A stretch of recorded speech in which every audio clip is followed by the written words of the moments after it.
Hər vaxtınız xeyirli olsun. Bəli, bu dəqiqələrdə Milli Məclisin növbədənkənar sessiyasının növbəti iclası keçirilir. İclasın gündəliyinə 22 məsələ salınıb.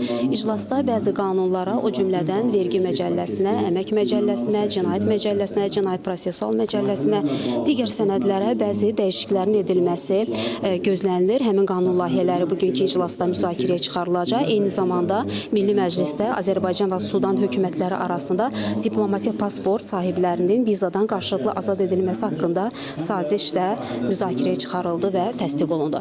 İclasda həmçinin iki yeni qanun layihəsi müzakirəyə çıxarılacaq. Həmin sənədlərdən biri toxumçuluq haqqında, digəri isə balıqçılıq haqqında yeni qanun layihəsidir. Hər iki sənəd ölkədə mövcud qanunvericilik bazasında öz əksini tapıb, amma 90-cı illərdə qəbul olunmuş qanunlardır və hər ikisi ölkədə gedən proseslər, xüsusilə də bu sahələrin hər ikisinin inkişaf etdirilməsi, eyni zamanda beynəlxalq qanunvericiliyə uyğunlaşdırılması baxımından hər iki sənədin yenilənməsinin zərurəti yaranıb ki, millət vəkilləri də bugünkü iclasda həmin hər iki sənəd həm toxumçuluq haqqında, həm də balıqçılıq haqqında yeni qanun layihələri ikinci oxunuşda müzakirəyə çıxaracaqlar və qəbul edilməsi gözlənilir. Bizim bu saata çatdıracaqlarımız bu qədər, amma biz xəbərlərin növbəti buraxılışında daha geniş məlumatları tamaşaçıların diqqətinə çatdırmağa çalışacaq deyərək sözü yenidən mərkəzə studiya ötürürük.